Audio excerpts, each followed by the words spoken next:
आपका समझ ये है कि ऐसा क्यों है कि सरकार ऐसा क्यों चाह रही, इसका मतलब है कि पंचायत तो प्रभावी नहीं है।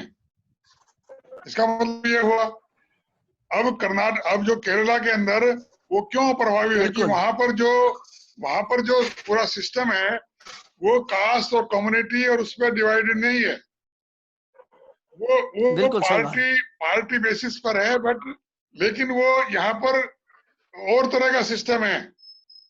ये इस ग्रुप का है, ये है, ये इस बिरादरी, ये इसका है, ये इस कम्युनल का है, ये कम्युनल है, ये दैट फीलिंग्स आर देयर, और ये सब प्रॉब्लम कर रही हैं। दूसरा मेरा कहना ये है कि हमको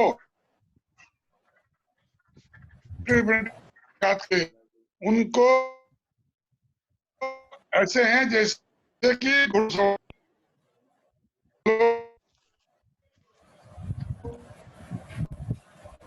बिरेश,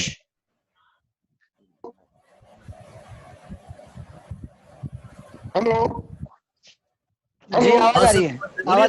बोलिए, आवाज आ रही है आपकी, आ रही है, बोलिए सर। नहीं, मैं एक जरा तुलना करना चाह रहा हूं कि आगे अगर हम देखें कि जो चुने प्रतिनिधि हैं, पर्टिकुलरली ये ज्यादा रेलेवेंट है पंचायतों के कॉन्टेक्स्ट में, वो करने वाले सरकारी वैसे से घोड़ा, एक उदाहरण दे रहा हूं। तो अगर आप देखोगे कि अगर घुड़सवार को घोड़े पर चढ़ना नहीं आता तो एड मार के नीचे डाल देता है। तो जहां पर उसको ये पता कि नहीं, ये जानते हैं, ये करते हैं, तो वो इस तरह का उस संघर्ष से मिला है। दूसरा, हम पंचायतों के अंदर सोशल कैपिटल बिल्डअप करने की जरूरत है।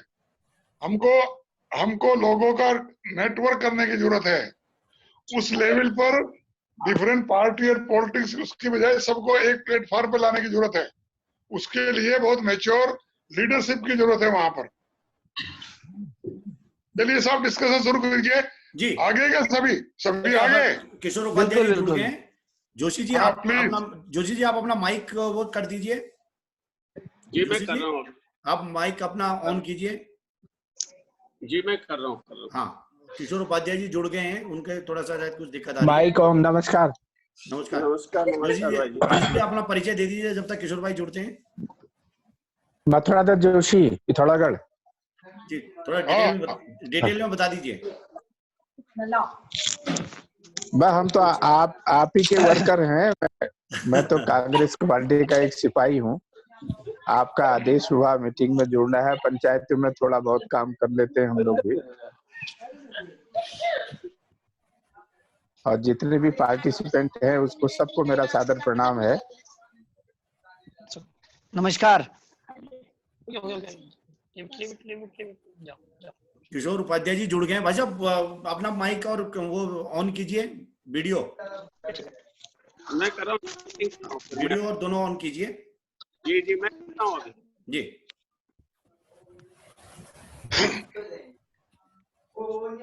आज हमारा ये पहला दिन था इस तरह की मीटिंग करने का, तो इसलिए शायद थोड़ा टेक्निकल में कुछ दिक्कत आ रही है। बहुत सारी चीजें हमारे लिए भी लर्निंग है इस सबको। ये भी issue just like triple F का है। जी सर, सीख जाएंगे सर धीरे धीरे, आई होप।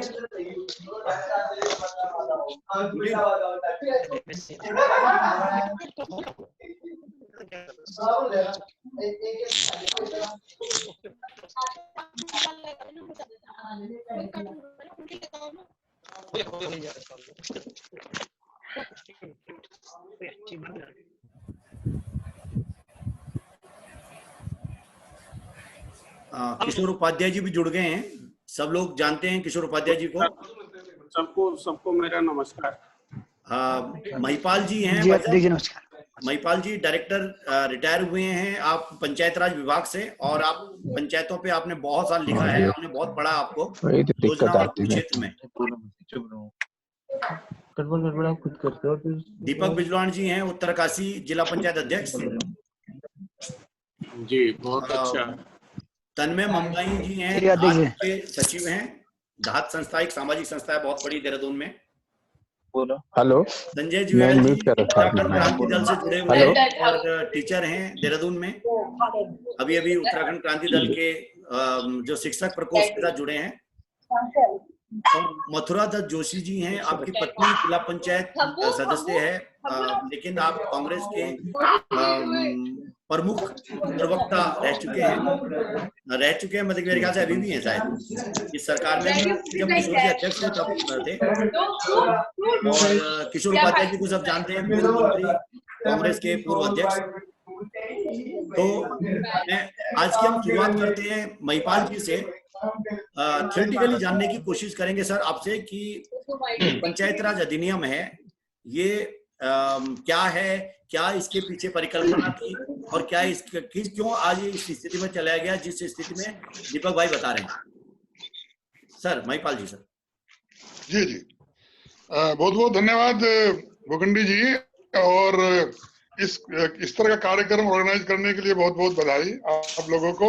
और मुझे याद है जब नया राज्य बना था उत्तराखंड, तो हम एक टीम के साथ, उसमें एक बहुत सीनियर जर्नलिस्ट थे, हम काफी जगह घूमे थे और ये कहते घूमे थे कि ये नया राज्य बना है, इसमें जो भूमाफियों का राज ना हो जाए, ये हम घूम घूम के कहते थे। और वहीं पर ही कि पंचायत राज का क्या अर्थ है और इसको क्या महत्व है, वो सब भी हम बातचीत करते थे। तो उसी पर मेरे ख्याल से उसको पुनः करने की जरूरत है, और मैं आपका बड़ा आभारी हूँ कि आपने मेरे को मौका दिया, और बिष्ट जी का भी आभारी हूँ कि उन्होंने भी इस तरह वो बहुत इसमें काम कर रहे हैं, जुड़े हुए हैं।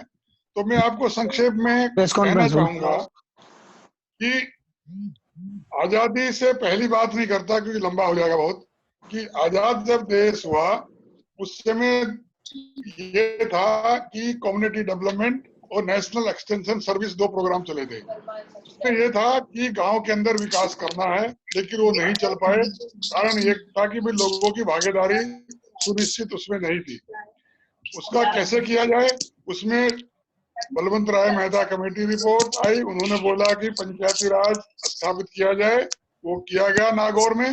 उसके बाद अशोक मेहता कमेटी ने 78 में उसको इवेलुएट किया और ये पाया कि 2 टियर स्ट्रक्चर होने की जरूरत है, इसको और पावर देने की जरूरत है। और उन्होंने जो 73 अमेंडमेंट की बात करते हैं, उन्होंने एक एक्ट भी इसके साथ लगाया था। उसके बाद बातें चलती रही। फिर जब सिंघवी साहब ने राजीव गांधी से मिले, उन्होंने कहा कि पंचायती राज का होना बहुत जरूरी है, क्योंकि लोगों की भागीदारी उसमें होनी जरूरी है विकास के लिए। तो राजीव गांधी जी ने उनको बोला कि मैं बहुत बड़ी रिपोर्ट नहीं लिख सकता, पढ़ सकता, मुझको आप 8-10 पेज का एक कंसेप्ट नोट बना के दो, तो मैं उसको पढ़ूंगा और फिर उसको लागू करूंगा। तो उन्होंने एक कंसेप्ट नोट बनाया था 88 में, 87-88 के आसपास, सिंघवी साहब ने जज थे, और उनको पढ़ने के बाद फिर ये 64 अमेंडमेंट हुआ बनेगा। इसके पीछे ये था कि राजीव गांधी ने 88 में जो SC/ST का कन्फेडरेशन था, जो कमीशन था, उन्होंने एक प्रोग्राम किया था जिसमें उन्होंने गए थे राजीव गांधी जी, और उन्होंने ये कहा था कि देश के अंदर ब्रोकरिज्म चल रहा है, ब्रोकर्स हैं, और वो ब्रोकर्स हैं वो लोगों को भागीदार होने के लिए नहीं करने दे रहे हैं। तो इसलिए हमको जो बीच में ब्रोकर्स हैं लोगों के, उनको हटाने हैं, ताकि गांव के लोग खुद ही और सभी तबके के लोग मिलकर उस पर निर्णय लें। ये उन्होंने कहा था 88 के अंदर। और उसमें ये कहा था कि ये कोई जिम्मेदारी अकेले राज्य की नहीं है, ये जिम्मेदारी राज्यों की और केंद्र सरकार की, दोनों की है। ये महत्वपूर्ण बात थी। अब उसके बाद चलता रहा और फिर कुल मिलाकर एक्ट बना 73rd अमेंडमेंट। ज्यादा डिटेल में न जाकर, तो जो डिटेल जो बना उस समय जो पार्लियामेंट के अंदर रखा गया था, उसमें 3 चीजें कही गई थी कि पंचायती राज व्यवस्था को सर्टेनिटी देने की जरूरत है, कंटिन्यूटी देने की जरूरत है और स्ट्रेंथ देने की जरूरत है। ये 3 चीजें। तो जो 73rd अमेंडमेंट बना, उसमें सर्टेनिटी भी होगी, इलेक्शन होगा, वो कंटिन्यूटी भी होगा। लेकिन जो पावर की बात है वो नहीं हुई। वो क्यों नहीं हुआ? कि जो 73वां संविधान संशोधन है उसमें दो तरह के प्रावधान है।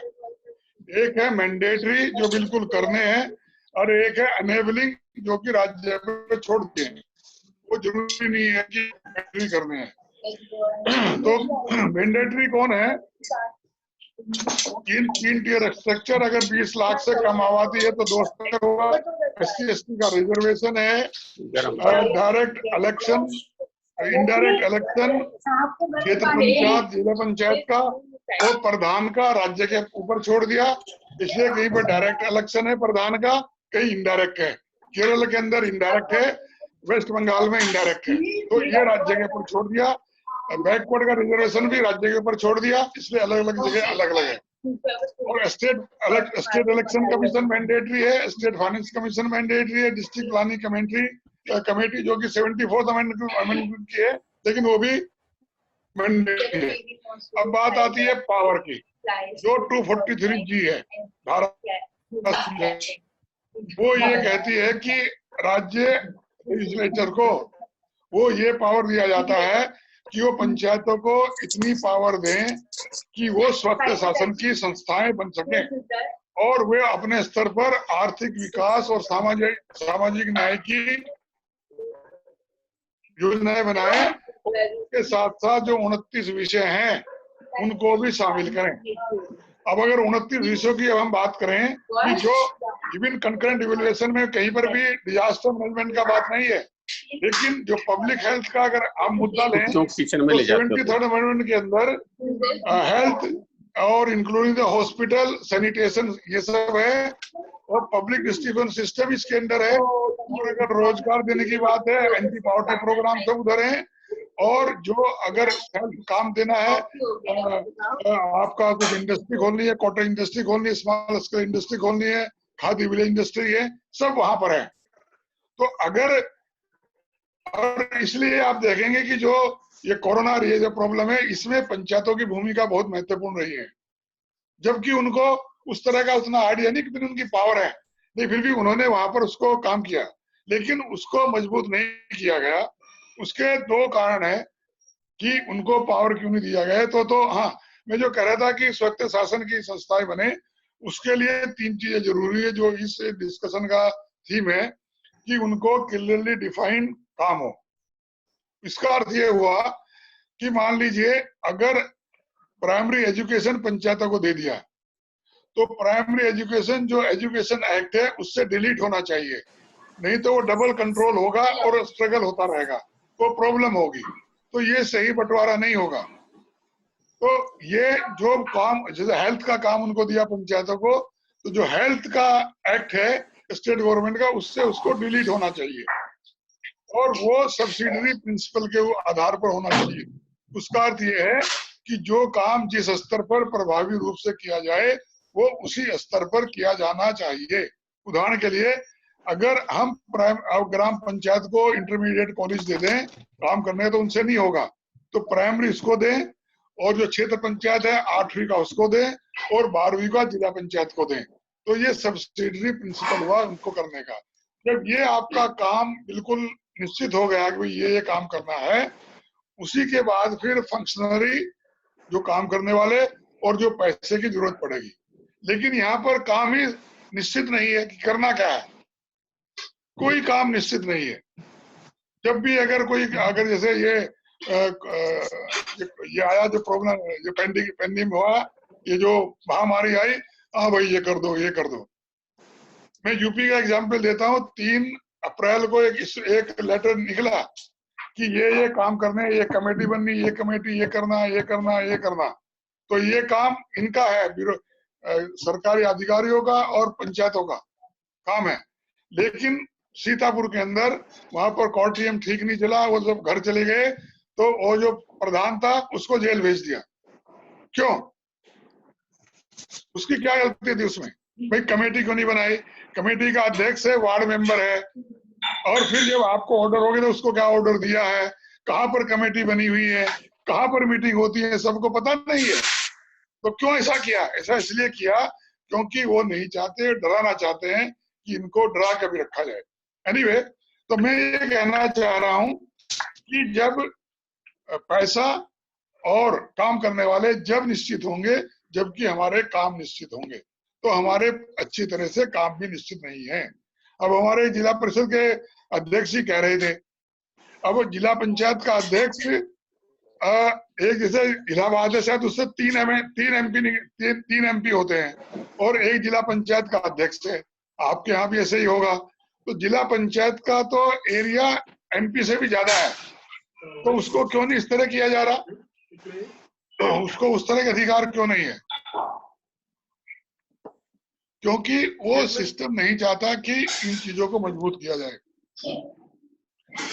आई मीन जो मैं इरेस्पेक्टिव पार्टी की बात कह रहा हूँ, ये अगर कांग्रेस के या लेफ्ट के या और के भी ले लीजिए आप, वो अगर एमपी एमएलए हैं, लेजिस्लेचर है, वो नहीं चाहते।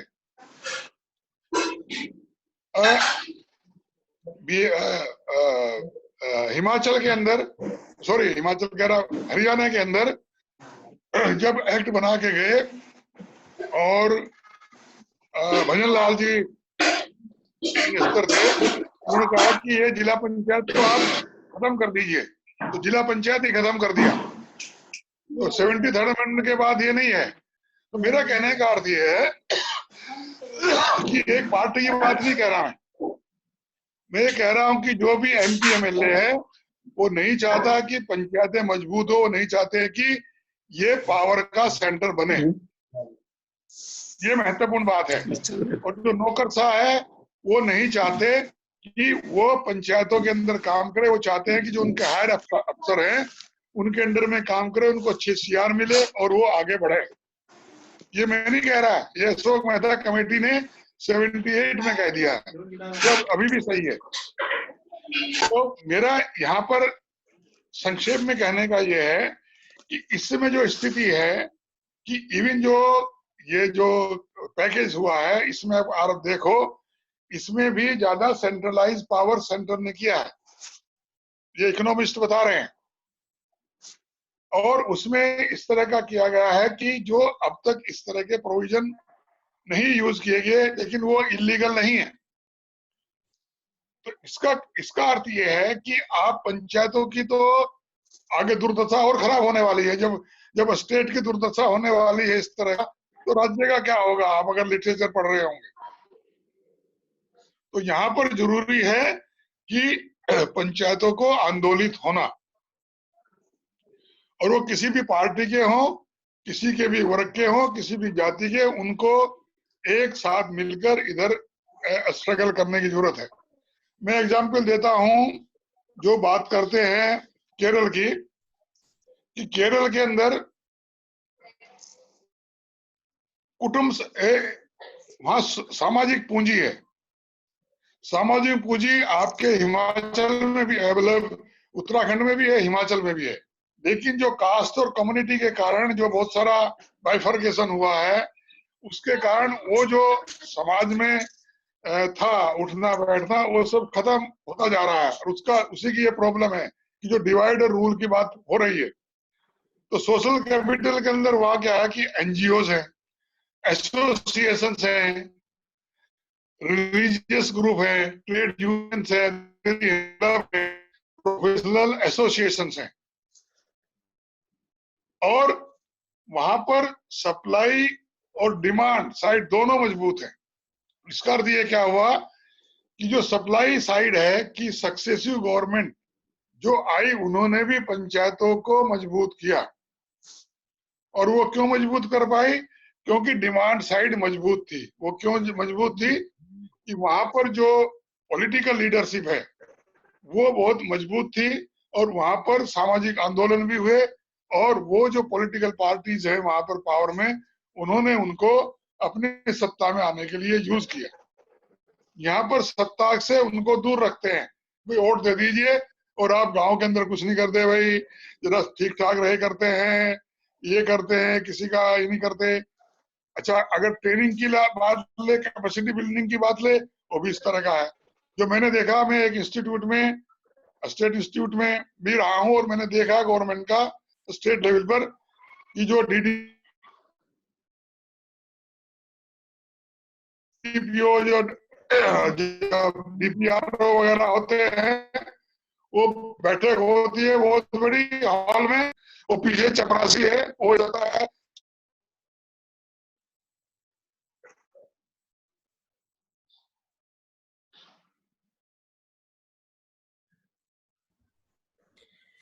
महिपाल सर, आप जो है ना अपना वीडियो बंद कर दीजिए, आपका ना मुद्दा है वो अडॉप्ट करने की जरूरत है।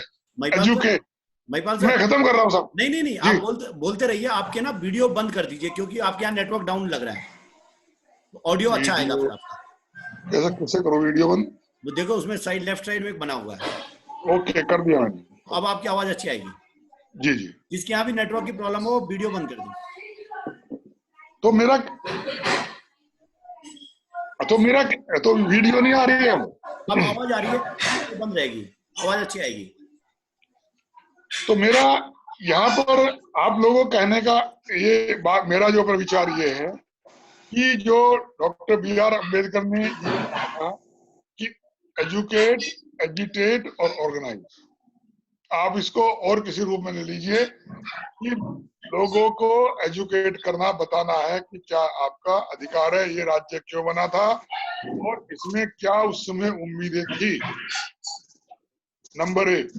फिर उसको एजुकेट, फिर लोगों का अंदर में अच्छा यार ये बात है, हमको तो कुछ मिला ही नहीं है, अल्टीमेटली हो क्या रहा है, शिक्षा में कुछ नहीं है, प्राइवेट वहां इंस्टीट्यूशंस का प्रमोशन हो रहा है, जो पब्लिक हेल्थ है वो नहीं है। तो ये सब चीजों को फिर लोगों के अंदर थोड़ा अंदर एजिटेशन आएगा, यार इसको क्या किया जाए, भाई इकट्ठे हो, आंदोलन करो। तो मेरा कहने का सिर्फ ये है कि जहां जहां पंचायती राज मजबूत है, और केरला का एग्जाम्पल है, आपका कर्नाटका का है और जगह का है, वहां पर जो लोगों दे दो भाई, वहां पर आंदोलन किया है, ये पल्लू तो ये आपको ये एक पॉलिटिकल एजेंडा बनाने की जरूरत है, और इन इंस्टीट्यूशंस को भी पॉलिटिकल इंस्टीट्यूशन बनाने की जरूरत है, ताकि ये जो पॉलिटिकल लीडर्स हैं उनके लिए, उनको इंपावर करने के लिए, उनको पावर में लाने के लिए ये एक इंस्ट्रूमेंट बने। तो मेरा संक्षेप में यही कहना है। और अभी तक जो पंचायतों का पावर देने की बात है, 15-16 की गवर्नमेंट ऑफ इंडिया की रिपोर्ट थी, उसके बाद नहीं किया कि सभी स्टेट्स के अंदर, अगर शायद एवरेज मेरे ख्याल से 50-60% भी, मतलब अगर 100 होना चाहिए था तो 50 के आसपास ही विकेंद्रीकरण हुआ है, और उसमें अधिकतर केरला, तमिलनाडु, महाराष्ट्र, उधर वो साउथ के अंदर हुआ है, इधर नॉर्दर्न इंडिया में नहीं हुआ। दूसरा, इवन जो अब आप ये दूसरी बात ये देखें कि अगर कोई गांव के अंदर कोई छोटा मोटा झगड़ा वगड़ा हो जाता है, तो उससे एक परिवार नहीं प्रभावित होता, उससे 20 परिवार प्रभावित, 20 लोग प्रभावित होते हैं, ये गवर्नमेंट का डेटा है। और 3 करोड़ के केस पेंडिंग पड़े हैं सुप्रीम कोर्ट में। इसका मतलब है 60 करोड़ जो लोग हैं वो प्रभावित हैं। लेकिन जो पंचायत, जो आपका न्याय पंचायत की संस्थाएं हैं या जो लोकल लेवल पर है, वो उनका समाधान करते हैं छोटे मोटे झगड़ों का। और आपने देखा होगा, अगर बाहर भी केस चलता है तो फिर भी गांव के लोग बैठकर उसको दूर करते हैं। तो ये जो था न्याय पंचायत का, ये भी गवर्नमेंट ने डिलीट कर दिया, ये भी नहीं है। तो दूसरी बात यह है देखने की, जो पंचायतों से, लोकल बॉडी से चुनकर एमएलए एमएलसी जाते हैं, वो क्या वहां बात रखते हैं कि वो बात रख के भी, ये आप उसकी स्टडी कीजिए कि उन लोगों ने कितना पंचायतों को सशक्त करने के लिए असेंबली के अंदर बात रखी है, या उन्होंने वोट देकर और इस बारे में कोई काम नहीं किया है। आप अगर मुझको इसका अगर डिटेल दें तो मैं उसका एक रिपोर्ट आपको बना कर दूंगा। ये मैं अपनी तरफ से ऑफर करता हूँ, उसको लिखूंगा कि क्या वहां पर हुआ, क्यों नहीं हुआ, क्या हुआ। तो संक्षेप में जो ट्रिपल एफ की आप बात कह रहे हैं, वो जरूरी है कि आपका जो कार्य है वो पूरी तरह डिफाइंड हो। अब आप अगर देखें डिजास्टर मैनेजमेंट एक्ट, इसके अंदर लोकल अथॉरिटी लिखा है। एक्ट हमारा बना था 92 में, 92 में एक्ट बना, उसमें तो इंस्टीट्यूशन ऑफ सेल्फ गवर्नमेंट है, तो इसमें लोकल बॉडीज क्यों लिखा? लोकल बॉडीज तो ऐसे ही है कि कोई उनको तवज्जो नहीं दी गई है। एक्ट के अंदर लोकल बॉडीज है, वो भी हेल्प करेंगी। वो तो गवर्नमेंट है, उनको तो पूरा अधिकार है, उनको लोक स्टॉक एंड बैरल सीधा उनको डिवोल्यूशन हो गई है, आपको पैसा दिया जा रहा है और ये इसमें इसके लिए ये सुधार कीजिए। तो मेरा इसमें कहना यह है कि पहले कार्यों को डिफाइन किया जाए कि कार्य क्या करना है, और उसके बाद फिर फंक्शन और फंक्शनरीज किया जाए,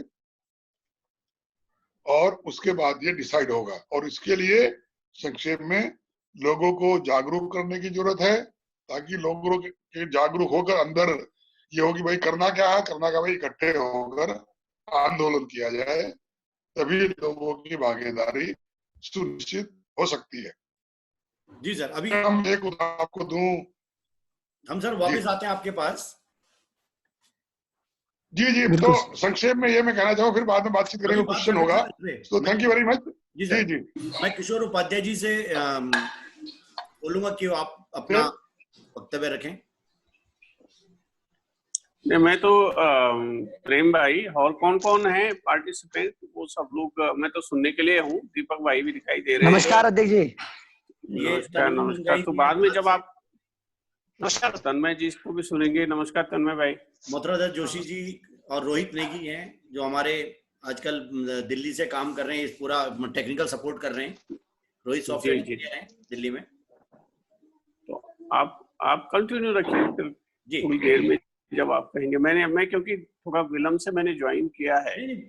आज थोड़ा टेक्निकल दिक्कत हुई, तो आज का हम ये मान के चल रहे हैं कि ठीक है, अब आपका ही नंबर है बोलने का। फिर उसके बाद दीपक भाई से हम दोबारा सुनेंगे जो उन्होंने बोला है इस सब के लिए। अच्छा, दीपक जी ने पहले कह दिया है। एक बार उन्होंने बात करी, तब हम लोग इनफॉर्मल चल रहे थे, फिर अब आप लोगों के आने के बाद अब दोबारा शुरू करेंगे। अच्छा, तो आप चाहते हैं कि मैं बोलूं? जी।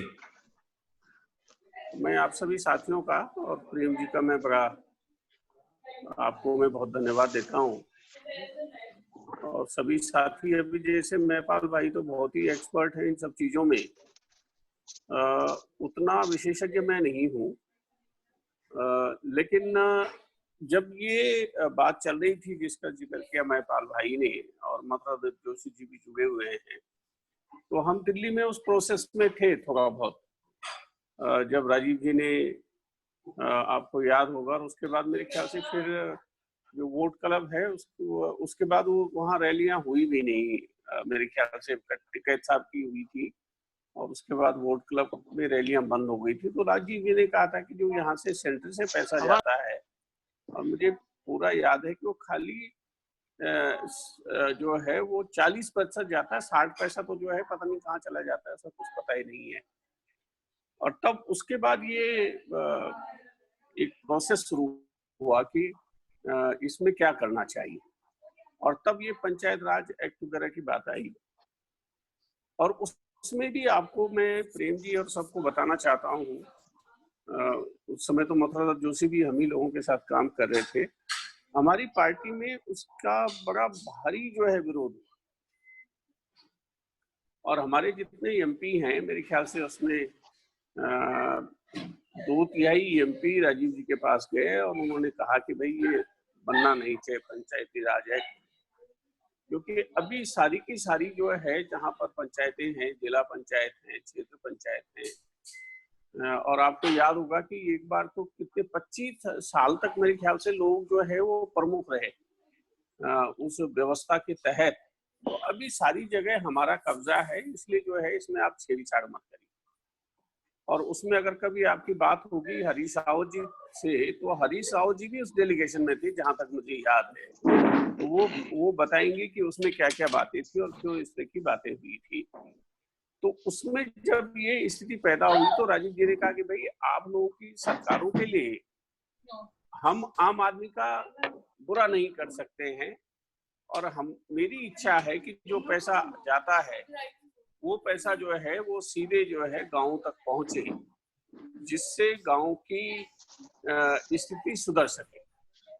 राजीव जी को अमेठी में गाँव का बड़ा अनुभव था। वो मेरे ख्याल से अमेठी का ऐसा कोई गांव नहीं होगा उनके लोकसभा क्षेत्र का जिसका उन्होंने 81 से लेकर के जब तक वो एमपी रहे वहां, तब तक ऐसा कोई गांव नहीं होगा जिसका उन्होंने भ्रमण नहीं किया होगा। तो उनको ग्राउंड रियलिटीज पता थी, तो इसलिए उन्होंने ये एक्ट बनाने की बात की। और मेरे ख्याल से अगर उसी समय इसके बायलॉज अगर सारी चीजें तय हो गई होती तो मेरे ख्याल से इसमें इतनी सारी जो है परेशानियां हैं। जैसे अभी परेशानी क्या है, दीपक जी जुड़े हुए हैं, उन्होंने किस हिसाब से जो है वो अपना अध्यक्ष का चुनाव जीता है।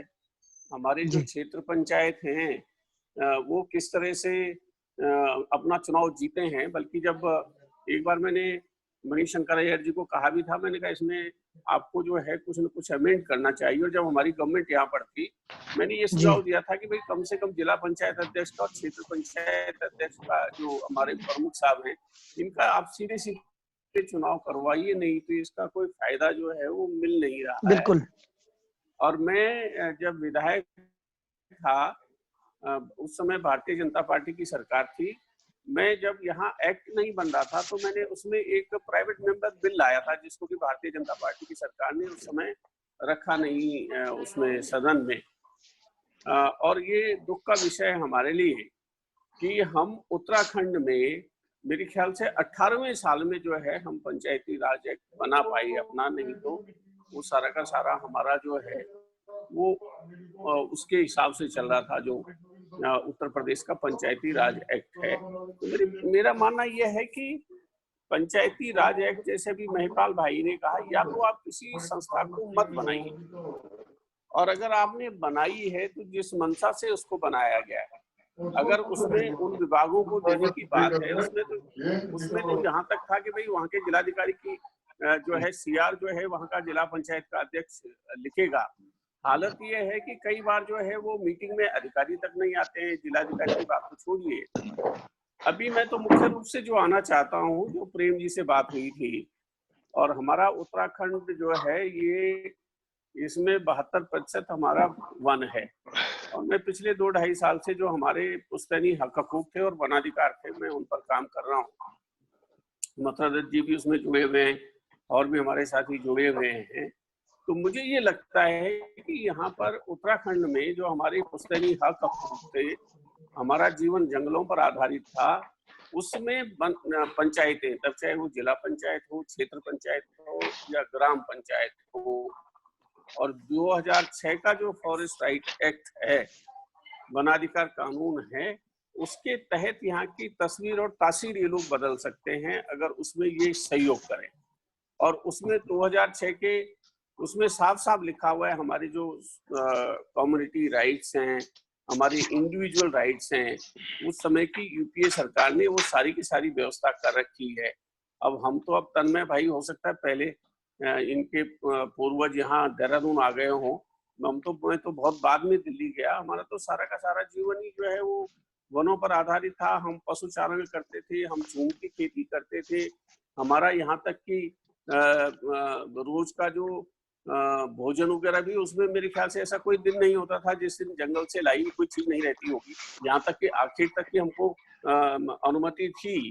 तो मेरे ख्याल से अगर उत्तराखंड को जिंदा रहना है, जीवित रहना है, और जिस तरह की स्थिति है, बड़ी बड़ी दीवारियां जिस तरह से गाँव में टूट रही हैं, और इस समय जो हमारे अब लोग तो उनको प्रवासी कहते हैं, मैं तो ये कहता हूँ भाई अपनी मजबूरी में जो लोग बाहर गए काम करने के लिए वो वापस आए हैं, तो नए तरीके से अगर इस कोरोना की महाविपत्ति में अगर उत्तराखंड को सही तरीके से अगर हमको संभालना है, तो हमारे जो पुश्तैनी हक हकूक और वनाधिकार हैं वो हमको वापस मिलने चाहिए। उनका स्वरूप आप बदल सकते हैं।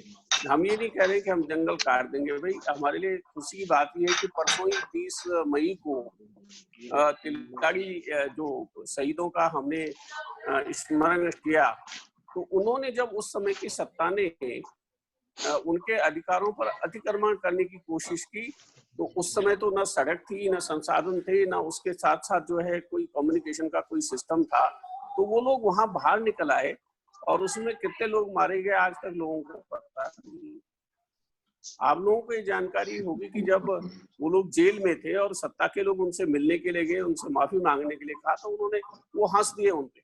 और हालत ये हुई कि जब वो जुर्माना नहीं दे सके तो तन्मय भाई उनके बहु बेटियों की नीलामी हुई उस समय, तब भी वो लोग झुके नहीं। उनको अपने जल जंगल जमीन से इतना जो है उनको प्यार था। तो आप ये देखिए कि जब सत्ताएं उस पर कब्जा करने की कोशिश करती हैं तो वो आंदोलन भी, मेरे ख्याल से वनवासियों का, अरण्यजनों का, गिरिजनों का वो पहला आंदोलन यहाँ उत्तराखंड से शुरू हुआ। और अगर आप उसकी बात करेंगे फॉरेस्ट कंजर्वेशन की, तो वो आंदोलन चिपको से लेकर के और सारे के सारे आंदोलन जो है वो यहाँ शुरू हुए हैं।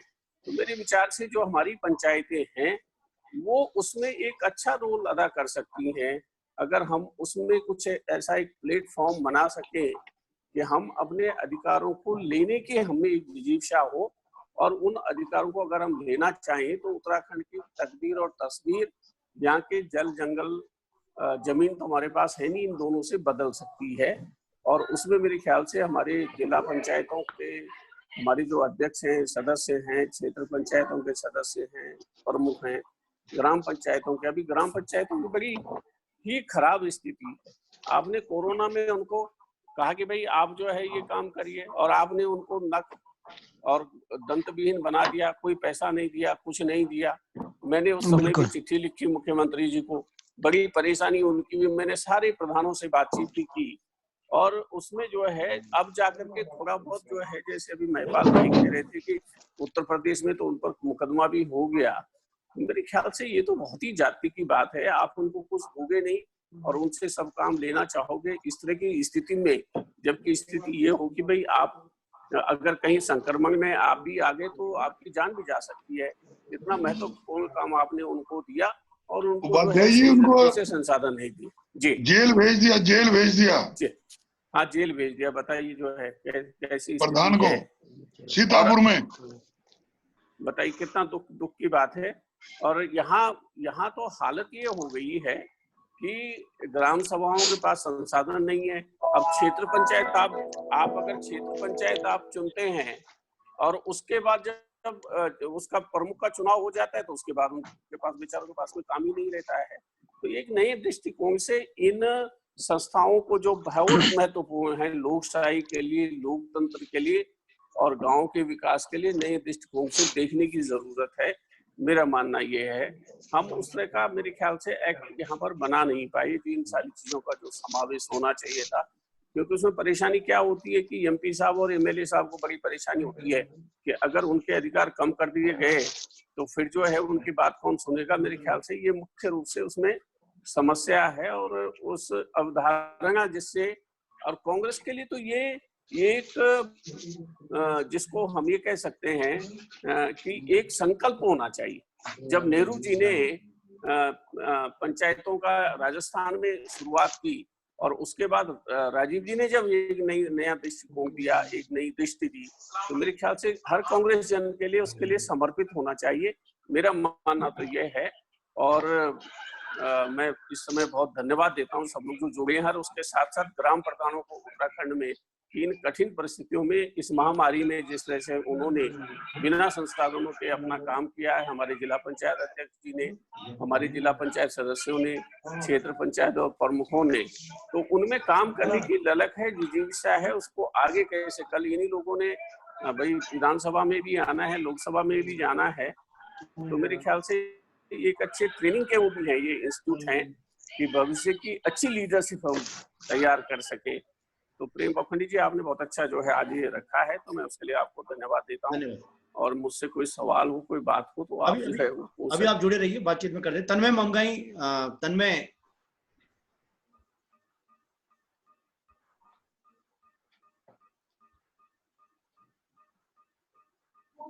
तन्मय मंगाई, आप अनम्यूट कीजिए अपनी तरफ से। तन्मय मेरे ख्याल से यहाँ देहरादून में बारिश बहुत हो रही है, शायद उस वजह से हो गया। मथुरा दत्त जोशी जी, आप अपनी बात रखिए। अनम्यूट कीजिए। तन्मय अब आए। धन्यवाद। अच्छा सॉरी एक्चुअली मेरा थोड़ा पहला अनुभव जूम की मीटिंग का। अच्छा क्या है कि आगे आगे हो गया, तब तक कॉल आने लगे, 9 बजे हमारा कुछ बताया। हाँ, बोलिए जोशी जी बोलेंगे, फिर उसके बाद तन्मय बोलेंगे। जोशी जी। धन्यवाद बौखंडी जी। महिपाल भाई और आदरणीय किशोर उपाध्याय जी ने जो बात कही है, मैं उससे अपने आप को संबद्ध करता हूं। और बहुत लंबे समय से हम लोग निश्चित रूप से पंचायतों में काम कर रहे हैं, और जैसा आदरणीय किशोर जी ने कहा कि मेरा सौभाग्य रहा कि राजीव जी ने जो कोऑर्डिनेटर प्रोग्राम चलाया था उसमें मुझको काम करने का मौका मिला। और जो 86-87 से हमारे जो पंचायती राज एक्ट में संशोधन करने की बात राजीव जी की सरकार ने शुरू की थी, तो कांग्रेस पार्टी ने पूरे देश में तमाम सेमिनार कराए थे और हर राज्य में कराए थे। तो उस सेमिनार में मुझको भी सम्मिलित होने का मौका मिला। जिला स्तर से लेकर जो राष्ट्रीय स्तर के सेमिनार हुए, उसमें एक ड्राफ्ट बन के भी गया, और उसमें 87 से 88 में उसमें संसद में उसको रखा भी गया, लेकिन दुर्भाग्य से उस समय वो ढंग से पारित नहीं हो पाया। लेकिन कांग्रेस की सरकार ने फिर दोबारा, जब नरसिम्हा राव जी की सरकार थी, तो 73वां और 74वां संविधान संशोधन करके पंचायतों को अधिकार देने की बात कही। जोशी जी, लेकिन जैसा महिपाल जी ने कहा, जी जोशी, मैं आपसे ये जानना चाह रहा हूँ कि जो ग्रास रूट में क्या आप लोगों को प्रॉब्लम हो रही है, मेरे ख्याल से उस पर चर्चा करें तो ज्यादा अच्छा रहेगा, क्योंकि आप निश्चित रूप से तो भूमिका की बात थी। लेकिन जो आज की स्थिति है, आज तो ये स्थिति कर दी उत्तराखंड की सरकार ने। एक तरफ हम जो सेमिनार भी कर रहे हैं, बात भी कर रहे हैं, पंचायतों को मजबूत करने की बात करते हैं, बहुत से राज्यों में काम भी हुआ है, बहुत से राज्यों में कुछ काम हुआ। आज उत्तराखंड की सरकार ने, तो मैं अभी कहूँ, माननीय जिला पंचायत के अध्यक्ष जी भी बैठे हुए हैं। जिला पंचायत में अभी किशोर भाई ने कहा कि जिलाधिकारियों की CR लिखने का अधिकार होता था अध्यक्ष को। जब कांग्रेस की सरकारें थी तो निश्चित रूप से अधिकार था। आज CDO जो होता है, जिला पंचायत का सेक्रेटरी होता है, मुख्य कार्यकारी अधिकारी होता है, और जिला पंचायत का अध्यक्ष एक एक्ट के तहत जिला योजना समिति का उपाध्यक्ष भी होता है। लेकिन इस सरकार ने, जो वर्तमान सरकार है, उसने पंचायतों के हक में कुठाराघात करते हुए जिला पंचायत के अध्यक्ष को बाईपास करके जिलाधिकारी को नियोजन समिति का उपाध्यक्ष बना दिया और प्रभारी मंत्री को उसका अध्यक्ष बना दिया। प्रभारी मंत्री और जिला पंचायत जिलाधिकारी हैं, वो बांट के जिला योजना की बंदरबाट कर ले। हम माइक्रो प्लानिंग की बात करते हैं, ब्लॉक स्तर से, ग्राम सभाओं को मजबूत करिए, वहां से नियोजन समितियां बने, सब जगह करने की बात सारी सरकारें करती हैं। लेकिन निश्चित रूप से, जैसा अभी किशोर भाई ने भी कहा और महिपाल भाई ने भी कहा, कि हम पंचायतों के प्रति संवेदनशील नहीं। कोई भी राजनीतिक दल हो, पंचायतों को मजबूत करने की बात नहीं की। पंचायतों को तो इतने भी अधिकार थे कि हमारे यहाँ सरपंच होते थे पहले, न्याय प्रणाली भी पंचायतों के हवाले थी, अब आदिकाल से भी चला है। आज की स्थिति में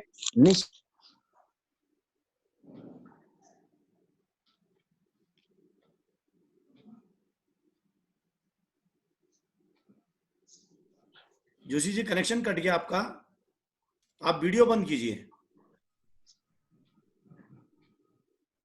जोशी जी आपका वीडियो बंद कीजिए, ऑडियो सुनाइए सिर्फ।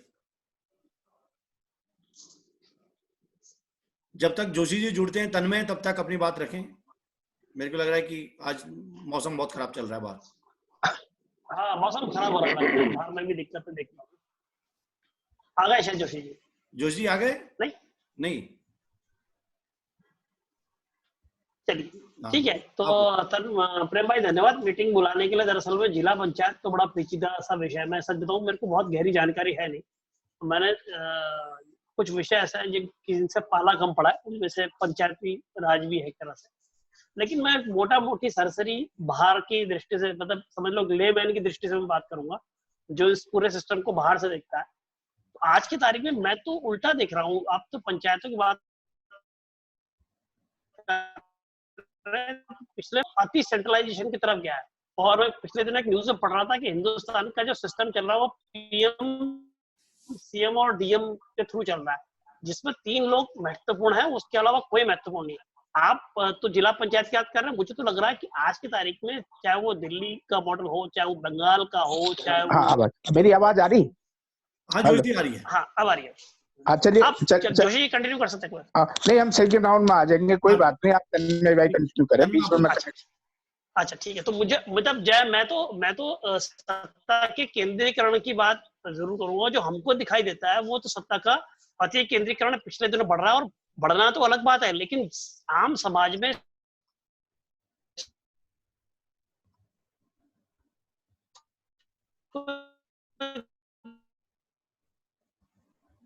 और इसलिए जो कोरोना की जो फाइट है उसने इसलिए पूरे देश को उधेड़ कर दिया है, क्योंकि इसमें आपने कॉम्पिटेंट लोगों की फौज नहीं खड़ी करी, आपने लोगों को निर्णय लेना नहीं सिखाया, आपने लोगों को चेहरे नहीं बनाया। यहाँ आज की तारीख में राजनीति में चुनिंदा चेहरा है, या तो प्रधानमंत्री चेहरा है, या मुख्यमंत्री चेहरा है, या निचले लेवल पर डीएम एक तरह से चेहरा है, और बाकी सब लोग गौण है। अब जब आप, मुझे लगता है जब सक्षम लोगों की फौज ही नहीं खड़ी करते हैं तो आप किसी भी लड़ाई को लड़ेंगे कैसे? अल्टीमेटली युद्ध हो गया शुरू, और ये एक ऐसा युद्ध है ये जो कि लड़ाई ग्राम पंचायत या निचले लेवल पे जाना है, और निचले लेवल का सिस्टम, पॉलिटिकल सिस्टम हो चाहे वो ऑफिशियल सिस्टम हो, इतना कमजोर है। तो जिस जिस प्रदेश में ये सिस्टम मजबूत रहा, कंपैरेटिवली केरला की हम बात कर रहे थे, वहां पर इससे अच्छा लड़ पाए। जहाँ ये सिस्टम कोलैप्स्ड है हम सब लोगों के इर्द गिर्द, वहां पर निर्णय कौन लेगा?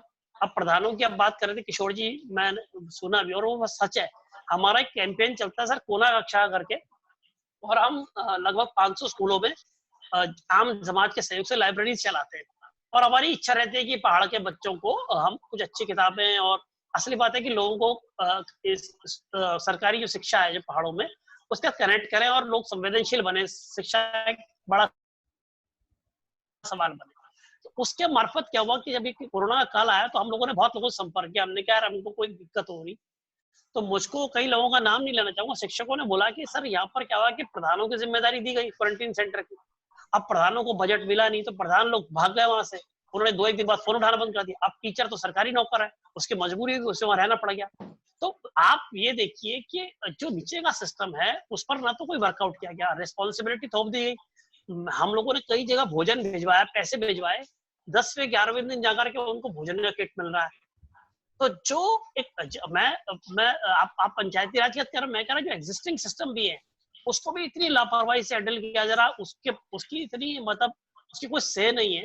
तो वो पूरा इस पूरे दौर में वो जो बातें दबी छुपी थी, जब हम सोचते थे कि जिला पंचायत अध्यक्ष या जो पंचायत है उनके अधिकार क्षेत्र वो कुछ कोई पावरफुल लोग होते हैं, तो वो इस पूरे सिस्टम में इतने कमजोर नजर आए और इसलिए सब बढ़ रहा। तो ये मुझे लगता है कि ये पूरे जो सत्ता के केंद्रीकरण का जो बाहर से देखें तो एक माइंडसेट में जो बदलाव आ रहा है वो बहुत खतरनाक है।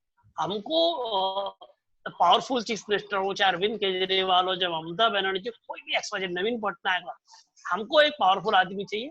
हम सोचते हैं वो एक ईश्वर की तरह आदेश करता है, हम सब उसका पालन करते हैं। जो ग्रास रूट डेमोक्रेसी की बात है वो बिल्कुल हाशिए पर है, और आइडियोलॉजिकली भी हाशिए पर। सबसे बुरी बात है, चलो एक सरकारों की उदासीनता तो समझ में आती है, लेकिन आइडियोलॉजिकली हाशिए पर है।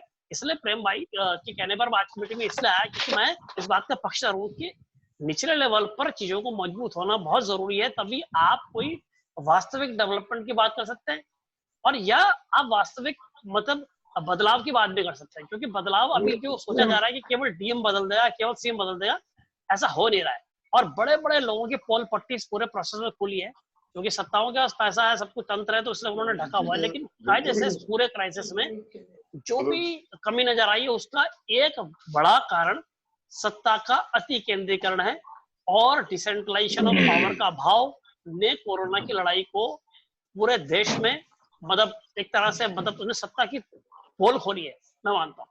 धन्यवाद। मुझे लगता है कि इसके बाद अगर हिंदुस्तान का स्वास्थ्य सिस्टम, जैसा कि प्रेम भाई बता रहे हैं कि स्वास्थ्य सिस्टम भी पंचायतों का अधीन आए या इस तरह का सिस्टम बने जो स्वास्थ्य लेगा, शिक्षा का सिस्टम डिसेंट्रलाइज रहेगा, तो मुझे लगता है कि ज्यादा बड़ी फोर्स, ज्यादा बड़े समाज को इन्वॉल्व कर पाएंगे। बस मेरी बात इतनी है, क्योंकि मैं इस विषय को सुन रहा था, मुझे अच्छा लगा, महिपाल जी से बात की, किशोर भाई ने बढ़िया बात करी, और बिजवाल जी तो अपनी व्यथा बता रहे थे, तो मैं बस अपनी बात इतनी रखना चाहता हूँ। दीपक बिजवाल जी, कहीं मेरे ख्याल से कनेक्शन कट गया शायद। दीपक बिजवाल जी, असल में वो बहुत खराब हो रहा है। हाँ आज नेटवर्क बारिश भी आ रही बाहर ना, बारिश हो आ रही रही है, शायद दीपक विद्वान जी के उससे नेटवर्क से आउट हो गए। अभी हम लोगों ने 3 दिन पहले एक वेबिनार किया था, तो राजेंद्र सिंह जी ने बहुत बढ़िया डायलॉग मतलब नारा दिया कि दिल्ली देहरादून में हमारी सरकार और गांव में हम ही सरकार। बड़ा पसंद आया मुझे लग रहा है कि हम जब तक ग्रामीण सरकार की बात नहीं करेंगे तो उनका भला नहीं हो सकता। प्रधानों को, क्षेत्र पंचायतों को और ये जो ब्लॉक प्रमुख हैं, जिला पंचायत हैं, इनको मजबूत करना पड़ेगा ताकि वो वहां के स्थानीय उस पर बात कर सकें। तो ये एक रहेगा हमारा। और मुझे लग रहा है कि वो बाहर हो गए इससे। तो रोहित, आप कुछ बोलना चाहेंगे? रोहित, अच्छा दीपक सभी को नमस्कार। सभी, हाँ दीपक भाई, अच्छा रोहित बोलो। नहीं सर बोल दे, मैं तो ऐसा कुछ है नहीं मेरा, मैं तो अभी सिर्फ छात्र हूँ कह सकते हैं इसको। तो मुझे तो बिल्कुल पंचायत का बेसिकली जो सर ने कहा, तन्मय सर ने कहा कि बेसिक पता है मेरे को कि बार बार का जो तंत्र है अंदर क्या उसकी वो है, वो मेरे को उसकी जानता ही नहीं है। बस मैं अपनी 2 ही चीजें बात रखना चाहता हूँ। जो किशोर सर ने कही थी कि ब्लॉक प्रमुख का जो चुनाव होता है ना, कि क्षेत्र पंचायत उसको सेलेक्ट कर चुनते हैं, तो उसको डायरेक्ट अगर हम इनडायरेक्ट, जैसे हम प्रधान का चुनाव करते हैं, क्षेत्र पंचायत का चुनाव करते हैं, उसी लेवल पे अगर हम ब्लॉक प्रमुख का भी करेंगे तो शायद हम लोग जिस चीज की बात कर रहे हैं वो कंप्लीट कर पाए। क्योंकि जिस हिसाब से ब्लॉक प्रमुख का चुनाव होता है, पैसे का बिल्कुल किस प्रकार दुरुपयोग होता है वो सबको पता है, मतलब सबको कहानी पता है, और उसके क्या क्या रिजल्ट है वो सबको पता है ना। और दूसरी बात मैं ये कहना चाहता हूँ कि अगर जैसे आप यहाँ बात तो कर रहे हैं, लेकिन जो ग्राउंड लेवल, जैसे ग्राम सभा पे लोगों को जिस चीज पे हम बात करें उनकी बिल्कुल जानकारी नहीं है। तो जहां तक हो सकता है कि अगर हम ग्राम पंचायत में इसको कैसे, जैसे कोई संस्था है उनको जाके बोले कि वो इन चीजों के बारे में बताएं, तो बेहतर तरीके से इन चीजों को वहां तक पहुंचा पाएंगे। क्योंकि ये वेबिनार करके या वो करके सिर्फ हम कुछ लोगों तक इस चीज को पहुंचा सकते हैं। ग्राम सभा लेवल पे हम लोग उसका गोष्ठी करें, इस चीज का करें और इन चीजों को बताएं, तो हम और बेहतर तरीके से इन जो हमारी चीजें हैं वो हम वहां तक पहुंचा सकते हैं। जो हमारे कानून है या जो हम लोगों के जैसे आपने वन अधिकार की बात करते हो, तो हम लोग तो ये इसके माध्यम से ठीक है हम आपस में बात कर सकते हैं, लेकिन ये बातें उन आम लोगों तक जानी चाहिए, ग्रामवासियों तक जानी चाहिए, ताकि वो उन चीजों के लिए खुद लड़ पाए। तो यही चीजें हैं। बाकी मैं सुनने को आया हूँ और आगे हम लोग इस पर और काम करेंगे, यही उम्मीद है। दीपक भाई साहब 1 मिनट ले लूं क्या? जी सर बोलिए। हेलो, 1 मिनट ले लूं? जी सर लीजिए। नहीं, मैं ये कहना चाह रहा था, मैं और आपको ईमेल भी कर दूंगा जी सर, कि मैंने 16 दिसंबर 2000 इकोनॉमिक पॉलिटिकल वीकली में एक आर्टिकल लिखा था, और हम लोग, मैं, दसमाना साहब और रविकरण जैन, कई सारे लोग उत्तराखंड में घूमे थे और लोगों से बातचीत किया था। तो उस समय जो आया था वो agenda before the new state वो आया था, और उसमें जो बातें आई थी वो ये थी संक्षेप में कि हमको अपने बच्चों का फ्यूचर चाहिए, नंबर 1, हमको जॉब चाहिए, हैंडीक्राफ्ट की अपॉर्चुनिटी चाहिए, सेल्फ एम्प्लॉयमेंट चाहिए, इंफ्रास्ट्रक्चर चाहिए, क्योंकि उस समय अगर 100 किलोमीटर रोड थी तो उसका 28 किलोमीटर ही पक्की रोड थी। और हमको जंबो टाइप की बहुत बड़ी सरकार नहीं चाहिए, बहुत छोटी सरकार चाहिए जो लोगों का काम देखे, उसमें ज्यादा IAS, IPS, IFS लोग नहीं हो। और जो उत्तराखंड की जो फिलोसफी है वो decentralise governance, planning and development है, तो उस पर फोकस होना चाहिए। और उसी समय एक सेमिनार में हमारे तिवारी जी ने बोला था, मैं एक मिनट लूंगा, ये थे PC तिवारी, अब किस पार्टी से कौन थे, लेकिन कन्वीनर ऑफ उत्तराखंड जन अधिकार मंच।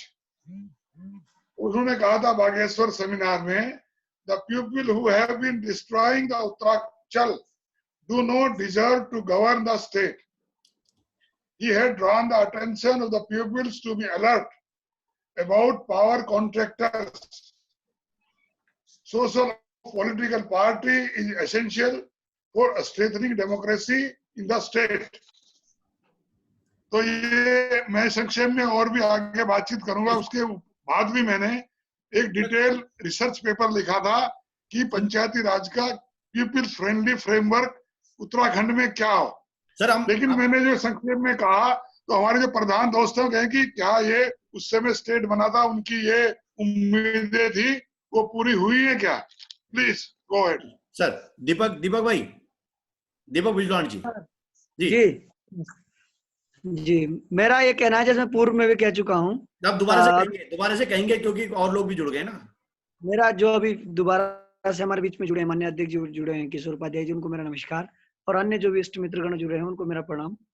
मैं ये कहना चाहता हूँ कि पंचायत राज की जो बात है या वनाधिकार की जो बात है, अधिकारों के लेकर कभी भी सामान्य तौर पर कभी भी कोई अधिकार नहीं मिला है, चाहे वो हिंदुस्तान की आजादी हो, चाहे वो उत्तराखंड राज्य को बनाना हो, कोई भी अधिकार हमें आसानी से नहीं मिला है। इसे दुर्भाग्य कहें या हम लोगों की परीक्षा की कोई ज्यादा दिनों तक की ओर घड़ी गए हैं, क्योंकि मुझे लगता है कि पंचायतें तो बनी हैं, महात्मा गांधी जी का और राजीव जी का जो सपना है उसे साकार होने में कहीं ना कहीं आज भी बहुत ज्यादा खामियां अभी भी हैं, जिसकी जिम्मेदार सरकारें हैं और जो ऊंचे पदों पे जाने वाले जनप्रतिनिधि वो हैं। आज मानो मैं जनपद का प्रथम नागरिक हूँ और मैं आज अपने ग्राम प्रधानों का, क्षेत्र पंचायतों का, उनके सदनों का अधिकार का हनन करूं, तो वास्तव में मैं उसी दौर में जा रहा हूं जब रावण राम की कथा होती थी। आज भी वही दिखने को मिल रहा है, आज भी रावण नहीं मरा है, और लेकिन आज राम मर गया है, राम नहीं है कहीं, रावण तो जिंदा ही है, रावण नहीं मरा है। क्योंकि अगर रावण मरा होता तो विधायकों में एक घमंड न होता कि हम इस एक्ट को पालन करें या ना करें, या मंत्री को यह घमंड न होता कि हम इस एक्ट का पालन कराएं या ना कराएं। तो रावण का जिंदा होना ही ये सारे अधिकार के लिए लड़ाई जैसी स्थिति हो जाती है। मैं पंचायतों की व्यवस्थाओं पर जब देखता हूँ, मैं 2008 में जब अपने ब्लॉक के सदन में था तो मैं देखता था कि ये बीडीसी तो होती है लेकिन इनका कोई नहीं रह जाता है, क्योंकि हम गाँव वालों की समस्या का समाधान ब्लॉक स्तर पर नहीं कर पाते हैं। क्षेत्र जब मैं जनपद में आया हूँ 2014 में, तो मैंने देखा ये बैठकें जिला पंचायत की होती हैं, लेकिन जो जनपद के लोगों की जो विकास की योजना है उन्हें हम धरातल पर नहीं ला पा रहे थे।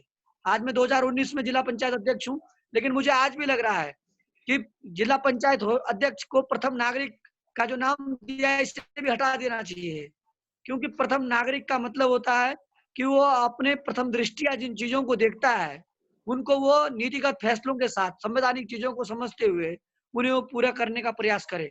लेकिन जब उसकी शक्तियों का यहाँ पर हनन हो रखा हो, तो प्रथम अगर आज राष्ट्रपति है और राष्ट्रपति देश के प्रथम नागरिक हैं, अगर आज जब हम राज्य में राष्ट्रपति शासन लगा देते हैं या केंद्र जब कोई ऐसी पॉलिसी बना देता है तो उसका हूबहू पालन होता है, क्योंकि उनके अधिकारों के हनन को बचाया हुआ है। लेकिन जनपद में ऐसी स्थिति नहीं है। प्रदेश में आप देख रहे हैं कि जिसकी भी सत्ता हो, वो चाहे बीजेपी हो, कांग्रेस हो, सपा हो, बसपा हो, जितनी भी पार्टियां हैं, दुर्भाग्य है इस देश का कि आज का नागरिक हिंदुस्तान का नागरिक नहीं बचा है। आज का नागरिक कहीं ना कहीं उसी मानसिकता में जी रहा है, कोई भाजपा का नागरिक है, कांग्रेस का नागरिक, कोई सपा का नागरिक है। हिंदुस्तान के नागरिक की जो मौलिक कथा 1947 के बाद दिखने को नहीं। तो आज हम इन अधिकारों की जो बात कर रहे हैं पंचायत राज की, वो भी उन्हीं व्यवस्थाओं के बीच में उपेक्षित भावनाओं के साथ चल रही हैं। मैं आपके बीच में अगर हूं तो मैं किसी चीज कह सकता हूं आज कि अगर पंचायतों का सबसे ज्यादा उत्पीड़न किसी संस्था का या किसी संवैधानिक सिस्टम का हो रहा है, वो है पंचायत राज। और आज राज्य ने अपना पंचायत राज बनाया है जो कि पूर्व की सरकार ने बना के दिया है, लेकिन उसके जो नियम है, उसका जो प्रोटोकॉल है, वो आज भी पालन नहीं हो रहा है। और इसकी अब आज आंदोलन की जिम्मेदारियां हैं। मैं पंचायत प्रतिनिधियों से भी निवेदन करता हूं और कर भी रहा हूं आने वाले टाइम में कि हम लोग अपनी आवाज को न्यायालय के माध्यम से और अपने वही लोकतांत्रिक प्रणाली के माध्यम से सड़क से लेकर सदन तक ले जाने का काम करेंगे। मुझे मालूम है कि सरकारों में जब आदमी बड़े पद पे जाता है तो उस कुर्सी में बैठकर उसका दिमाग बड़ी जल्दी खराब हो जाता है। उसे लगता है कि मेरी अधिकार, मेरी शक्तियां का आवंटन नहीं होना चाहिए। एक राजीव जी थे जिन्होंने कहा था कि सत्ता का विकेंद्रीकरण होना चाहिए, और आज के जो नेता है, आज के जो सामाजिक परिप्रेक्ष्य में जो नेता चुने जाते हैं वो इससे डरते हैं। आप देखिए आज उत्तराखंड में जिला नियोजन समिति का निर्वाचन नहीं किया जा रहा है। अगर देश में महाराष्ट्र जैसे स्टेट में आज भी विधान परिषद का चुनाव हो जाता है और देश में सरकारें गिर जाती हैं और दोबारा सरकारें बनाने के लिए टाइम मिल जाता है। आज देश में लोकसभा चुनाव, राज्यसभा चुनाव को करवाने का टाइम मिल रहा है, लेकिन वहीं जनपद की जो सबसे जटिल समस्या जिसके लिए हम लोगों को चुना गया है, जिला नियोजन समिति को बनाया जाना, इन्हें पेट में दर्द होने जैसा हो रखा है।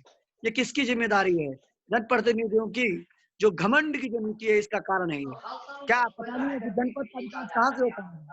आज हमारे जिले में अगर हम आज योजनाओं का आवंटन करते हैं, या हम आज लोगों को, आज प्रवासी भाई बहन जो आज वापस राज्य में आए हैं और गांव में आए हैं, उन लोगों के लिए अगर हम कुछ करना चाहें तो कैसे कर सकते हैं? जब हमें बजट आवंटन की नीति में शामिल ना किया जाए और जो हमें अधिकार मिले थे, जो जिला नियोजन समिति की गाइडलाइन 2007 में जो एक्ट तैयार हुआ था, अधिनियम तैयार हुआ था, उस अधिनियम की आज जो धज्जियां उड़ाई जा रही है, ये किसकी कृपा है? ऊपर बैठे हुए नेता, नौकर सावर नेताओं की है। आज हम लोगों को इसके लिए न्यायालय जाना है। हमारे बीच के जो माननीय प्रदीप भट्ट जी जिला पंचायत सदस्य हैं, वो हमारे संगठन के अध्यक्ष भी हैं, उन्होंने इसमें पीआईएल दर्ज कर दी है न्यायालय में। आज मजबूरी है हम लोगों को, क्या हमें कानून अपने न्यायालय के पास जाना होगा। लेकिन आप जानते हैं न्यायालय की स्थिति भी आज क्या है। जब चीफ जस्टिस ऑफ इंडिया जो आज रिटायर्ड हो चुके हैं, उन्होंने खुद जाते टाइम कहा कि भैया न्याय नहीं मिलने वाला है, गरीब को न्याय नहीं मिलने वाला है जो अपनी जेन्युइन बात करेगा। वो भी तब कह रहा है जब उस गद्दी से उतर चुका है। तो मैं कह रहा हूँ, ये देश, ये प्रदेश, यहाँ का नागरिक यदि जगेगा नहीं तो आज तो पंचायतों के अधिकारों का हनन हो रहा है, एक दिन उसके स्वयं के मौलिक अधिकारों का हनन भी होगा। वो दिन दूर नहीं है। आवाज उठानी होगी, सत्ताओं को गद्दियों से अलग होना होगा। और मेरा ये निवेदन है, आज हमारे बीच में कांग्रेस के पूर्व प्रदेश अध्यक्ष जी भी हैं, वो कैबिनेट मिनिस्टर भी रह चुके हैं इस राज्य के। मेरा उनसे निवेदन है, यदि भगवान और जनता उन्हें दोबारा उस सदन में जाने का मौका देती है तो आप जरूर हमारी इन बातों को, जो आज इस सोशल मीडिया के जरिए हम कह रहे हैं, ये सिर्फ यही ना रुके, जिस दिन भगवान आपको अपॉर्चुनिटी देगा आप जरूर इस पीड़ा को उठाइए, और ये बहुत जरूरी है। मैं जिला पंचायत अध्यक्ष और इस जनपद का नागरिक और मैं इस देश का एक जागरूक नागरिक होने के नाते मैं अपने इर्द गिर्द समाज को यही कहता हूँ, हम अपनी जागरूकता के दम पर देश को समझाने का काम करें, अपने इर्द गिर्द वाले समाज को समझाने का काम करें। क्योंकि अगर हम लोग आज जो देख रहे हैं, आज हिम्मत नहीं हो रही है किसी की ये कहने की कि ऐसा क्यों हो रहा है, ऐसा क्यों हो रहा है, ऐसा क्यों नहीं हो रहा है। ये जो चीजें, आवाज जो दबाई जा रही है, हम सबको आगे आना होगा। पंचायत राज व्यवस्था अगर मजबूत होगी तो गांव, आज आप जानते हैं इस फेसबुक, इस लाइव में जो लोग बैठे हुए हैं अभी सोशल मीडिया के माध्यम से, वो जानते हैं कि भारत आज भी 70% आबादी गांव में निवास करती है, और गांव में निवास करने वाली आबादी ही इस भारत की असली आत्मा से जुड़ी हुई आत्मा है। आप जानते हैं गांव का ही व्यक्ति शहर जाकर शहर बसाने का काम करता है, गांव का ही व्यक्ति शहर में जाकर बड़े बड़े होटलों में बड़े बड़े रईसों को खाना खिलाने का काम भी करता है, गांव का ही व्यक्ति शहर में जाकर बड़े बड़े बढ़िया खाना बनाने का काम भी करता है, और गांव के ही व्यक्ति आकर गांव को अच्छा संवारने का काम भी करता है। और आज इस आत्मा को जो ठेस पहुंचाया जा रहा है, ये सरकारों की वो गलत नीतियों के कारण हम समय में हम सब लोग जो भी अपने समाज से जिस स्थिति से जुड़े हुए हैं, हम लोग अपनी बात रखें, बेबाकी से रखें। मैं अपने आप को ये मानता हूं कि मैं जनप्रतिनिधि बाद में हूं, पहले मैं जिस देश को महात्मा गांधी ने, जिस देश को चंद्रशेखर आजाद ने, जिस देश को सुभाष चंद्र बोस ने, जिस देश को यहाँ के असंख्य जिन समय की जो पीड़ा से झेलने वाले इस देश के संविधान और निर्माता जैसे लोगों ने बनाया है, मैं इस देश की जब आज पीड़ा देखता हूँ तो लगता है ये देश क्यों आजाद हुआ है। इसी तरह का काम तो अंग्रेज भी करते थे, वो भी तो हमें अधिकार नहीं दे रहे थे, और आज ये भी हमें अधिकार नहीं दे रहे हैं। आज हमें अपने ही अंग्रेज हमारे बीच में हमारे साथ ऐसा कर रहे हैं। मेरा इसलिए आज आपने इस सोशल मीडिया में जो हमें आज दिया, मैं उस महान भाव का धन्यवाद करता हूं कि मुझे कहने का मौका मिला। लेकिन मेरी आवाज सिर्फ यहाँ तक नहीं दबने वाली है। मैं अपने आंदोलन को आप लोगों के सहयोग से जन आंदोलन बनाकर हम अपने इस 5 वर्षीय कार्यकाल में पंचायत राज की व्यवस्था को मजबूत करने का काम करेंगे। न्यायालय का स्तर से जाना पड़ेगा, न्यायालय के स्तर से जाएंगे, वरना वही अंतिम चारा जिससे देश आजाद हुआ, जिससे राज्य आजाद हुआ, उसी के दम पे, कॉमनवेल्थ के दम पे एक बार पुनः सरकारों से लड़ेंगे। उन रावणों से लड़ेंगे जो आज भी जिंदा है और उन्हें हराने का काम करेंगे। और मैं आज एक बार जो इस पैनल में आए हुए लोग हैं, पंचायत की व्यवस्था पर पूर्व में डायरेक्टर साहब ने आप सबको बताया है, लेकिन ये व्यवस्थाएं किताबों में हैं, ये व्यवस्थाएं बहुत अच्छे से एक्ट अनुच्छेद लिखे हुए हैं, लेकिन ये ठन ठन गोपाल हैं। बड़ा दुख होता है। मैं जिला पंचायत अध्यक्ष हूँ और बैठक लेने से पहले आपको मैं बता देता हूँ कि जिला नियोजन समिति का वाइस चेयरमैन होने के नाते आज की तारीख में हम डीपीसी में भी नहीं बैठ पाते हैं। इसके साथ साथ जनपद की जितनी समितियां होती है, चाहे वो जल जीवन मिशन की हो, चाहे वो आजीविका मिशन की हो, तमाम समितियां जो जनपद में होती हैं, उनमें आज जिला पंचायत अध्यक्ष को हटा दिया गया है। ये क्योंकि डीएम को बैठा दिया गया है, क्योंकि जो नौकरशाह है वो सरकारों के हिसाब से चलता है और नौकरशाह जनता के लिए नहीं बनता है। वो उस मुख्यमंत्री, उस मंत्री के लिए बनता है जो उसको 2 साल 3 साल तक एक जिले में बैठा के रखता है। दुर्भाग्य है आज भी हम उस हिंदुस्तान की कल्पना नहीं कर पा रहे हैं जो महात्मा गांधी, सुभाष चंद्र बोस। एक बार पुनः आप प्रणाम। धन्यवाद दीपक भाई। मैं भूखंडी जी सर, जरा और दोस्तों जरा ये सही कहा अध्यक्ष जी ने कि सड़क से सदन तक की बात है। मैं जरा और दे दो ताकि और अच्छा डिस्कशन हो। 15-16 में एक डिवोल्यूशन रिपोर्ट आई थी गवर्नमेंट ऑफ इंडिया की कि कितना हस्तांतरीकरण हुआ, उसके बाद वो भी बंद हो गया कि तो ये पता नहीं चलता कितना किस स्टेट में क्या कितना पावर दिया गया। लेकिन उत्तराखंड के अंदर वो 36% था, ये रिपोर्ट बता रही है मेरे पास। वो 36 मतलब जो 100% देना था उसका 36% था 15-16 में। अब वो कितना नीचे गया ऊपर गया ये आपको पता होगा। इसमें सर हम लगातार डिस्कशन करेंगे। नीचे गया है हमारे राज्य में, नीचे गया है, ऊपर नहीं गया है। चलिए सर। जी जोशी जी आप अपनी बात रखिए। जोशी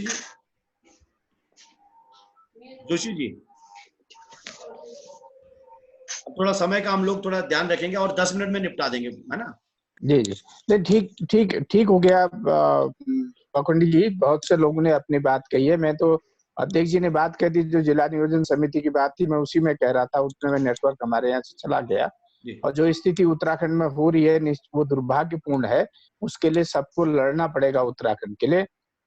जिस तरीके से इन्होंने ग्राम पंचायतों को क्वारंटाइन सेंटरों को संचालित करने की पावर दी और उसके बाद कोई बजट ग्राम पंचायतों को नहीं दिया। अब जाके जब बहुत जद्दोजहद के बाद हम सब लोग लड़े, किशोर जी ने बहुत लंबी लड़ाई इसमें लड़ी और मुख्यमंत्री जी को कहा, जब सरकार का एक्सपोजर हुआ और तब जाके अब ग्राम पंचायतों को दिया। अभी भी बहुत ज्यादा व्यवस्थाएं ग्राम पंचायतों में नहीं है कोरोना से लड़ने के लिए, और बहुत सी जगह होंगी, लेकिन मेरे जिले की तो हालत बहुत बदतर है। मैंने तो फोटोग्राफ भी भेजे थे। क्वारंटाइन सेंटरों में मुझे जाने का मौका मिला था अपने क्षेत्र के, क्योंकि जिला पंचायत में काम करने की वजह से हम लोग गए थे। और पंचायती राज में बहुत सुधार करने की आवश्यकता है, क्योंकि ये विषय तो बहुत बड़ा विषय है, वाइड विषय है। इसमें चर्चा फिर दोबारा करेंगे क्योंकि समय की भी अभी कमी है। सारे लोगों ने अपनी बात बड़ी गंभीरता से की है और हम सब लोग अगर एकजुट होकर, और एक निवेदन जरूर कहूंगा कि इसके साथ साथ हम, अगर हमारे प्रदेश में 2 मंडल हैं, पहले हम मंडल स्तर पर देहरादून और हल्द्वानी में एक सेमिनार, जैसे ही कोरोना का प्रकोप कम होता है हम एक सेमिनार, जिस तरीके से हमने वन अधिकार में सेमिनार किए हैं, और वन अधिकार के भी बहुत से सेमिनार अभी होने बाकी हैं, मेरे जिले में भी नहीं हुआ। मैं तो हमारे अध्यक्ष जी से भी निवेदन करूंगा कि हमको भी समय दें क्या कि हम उसका भी आयोजन करें। इस तरह के सेमिनार हम यहाँ पर करें। जैसे महिपाल जी ने कहा, ये लोग पहले भी उत्तराखंड में घूमे हैं, तो उत्तराखंड में निश्चित रूप से पंचायतों की स्थिति बहुत ज्यादा बदतर है, बहुत उसमें सुधार करने की आवश्यकता है। किसी भी की सरकार रही हो, कांग्रेस और बीजेपी की, लेकिन हमने इस दिशा में बहुत ज्यादा प्रगति नहीं की है। अगर हमको पंचायतों को मजबूत करना है, लोकतंत्र को मजबूत करना है, तो हमको पंचायतों को अधिकार देने पड़ेंगे। जो राजीव जी का सपना था, गांधी जी का सपना था, नेहरू जी का सपना था, उसको अगर हमने लागू करना है तो हमने पंचायतों को और अधिकार देने पड़ेंगे। फिर किसी दिन और अधिक जानकारी या आपके बीच में बैठकर फिर डिस्कशन करेंगे, क्योंकि अभी समय भी काफी है। इन्हीं शब्दों के साथ मैं अपनी बात समाप्त करता हूं और आप सबका आभार व्यक्त करता हूं। आपने बहुत से लोगों ने अच्छी जानकारी दी, और इतना निवेदन जरूर करूंगा कि महिपाल जी का फोन नंबर अगर होगा तो जरूर आप मुझे उपलब्ध करा देंगे। मैं उनसे फिर और इस मामले में कुछ डिस्कस करूंगा, कुछ बातचीत करूंगा। धन्यवाद, जय हिंद। नहीं, महिपाल जी हमारे साथ लगातार रहने वाले हैं इस पूरे आंदोलन में, जी जी, मैं आपका साथी हूँ। जी, आपके नेतृत्व में पूरा और मैंने हमें पंचायतों को लेकर पूरा मूवमेंट खड़ा करना है उत्तराखंड के अंदर, और महिपाल जी हमारे साथ रहेंगे। भाई साहब, आपको मैं इसके बाद बोलता हूँ, महिपाल जी अपना एक क्लोजिंग रिमार्क दे दें, फिर उसके बाद किशोर जी देंगे अपना क्लोजिंग रिमार्क, फिर खत्म कर देंगे। महिपाल जी। नहीं, मैं बहुत बढ़िया रहा कि ये जो सड़क से सदन की बात कही और जो और बातें की, उससे निकल के ये आया है कि जो जिस उम्मीदों से राज्य बना था वो उम्मीदें लोगों की पूरी नहीं हुई है। तो उसमें एक फिर इस तरह उस समय जो हमने PUCL और एक पहाड़ संस्था के दोनों के सहयोग से हम लोग गांव-गांव घूमे थे और लोगों से बातचीत किया था, उसी तरह का एक इस तरह का बना करके उसको डॉक्यूमेंट करने की जरूरत है। और आप भूखंडी जी मेरे को ईमेल दे दीजिए, मैंने जो उस समय लिखा था, एक आर्टिकल लिखा था मैंने इकोनॉमिक पॉलिटिकल वीकली में जी, ये peoples oriented Panchayati Raj framework in Uttarakhand जी, तो वो डिटेल रिसर्च पेपर है, मैं दोनों आपको भेज दूंगा। ईमेल का दे दीजिए प्लीज मेरे को, व्हाट्सएप कर दीजिए, आई विल सेंड यू। और एक दिन हम आपसे उम्मीद और बहुत बहुत धन्यवाद। और जी सर, हम आपसे उम्मीद करेंगे एक दिन कि आप फेसबुक लाइव करेंगे इसी मुद्दे पे हमारे लिए, जिसमें सिर्फ आप अकेले बोलने वाले होंगे। और इसमें एक और मेरी रिक्वेस्ट है कि मैं उस पर लिखूंगा कि जो कोरोना के कॉन्टेक्स्ट में जो उनका गांव के अंदर इस तरह का हुआ है और जो अखबारों वगैरह में आया है, अगर आप प्लीज मेरे को भेजे तो उसको बेस बनाकर मैं एक अच्छा पेपर लिख सकता हूं ताकि वो लोग जाने की ये स्थिति है। जी सर, मैं करता हूँ। तो धन्यवाद सर। अब मैं बहुत बहुत धन्यवाद। जी सर, किशोर उपाध्याय जी से कहूंगा कि आप क्लोजिंग रिमार्क देके इसको हम समाप्त करेंगे। तन्मय, आप कुछ बोलना चाह रहे हैं? मुझे तो प्रेम जी मुझे तो बहुत चिंता हो गई है दो बातों से। दीपक जी ने जो कहा है, जिस तरह की उन्होंने अपनी व्यथा यहाँ पर व्यक्त की है, और जिला पंचायत अध्यक्ष की जो स्थिति आज हम लोगों ने बना दी है, अगर सचमुच में वो वाली स्थिति है तो मेरे ख्याल से हम सब लोगों को बहुत ही इस पर विचार करने की आवश्यकता है। असली में जिलाधिकारी जनता के लिए जिम्मेदार नहीं, जिलाधिकारी शासन और सरकार के प्रति जिम्मेदार होता है, लेकिन प्रधान, प्रमुख, क्षेत्र पंचायत, जिला पंचायत का सदस्य, जिला पंचायत का अध्यक्ष, वो जनता के प्रति जिम्मेदार है। अब अगर आज स्थिति ये आ गई है, जैसे अभी जोशी जी ने भी कहा है, कि वहां जो कमेटियां हैं उसमें तक में जो है वो जिला पंचायत के अध्यक्ष को, अगर उनको तो उसको चेयर करना चाहिए, अगर उनको उसमें बैठने की भी अनुमति अगर नहीं मिल रही है इस प्रदेश में, तो मेरे ख्याल से फिर ऐसी संस्थाओं पर तो फिर उसका मतलब क्या रह गया? आप एक चीज बताइए। अब अनुमति नहीं है सर, अभी सरकार ने अभी जियो करके अभी हटाया है।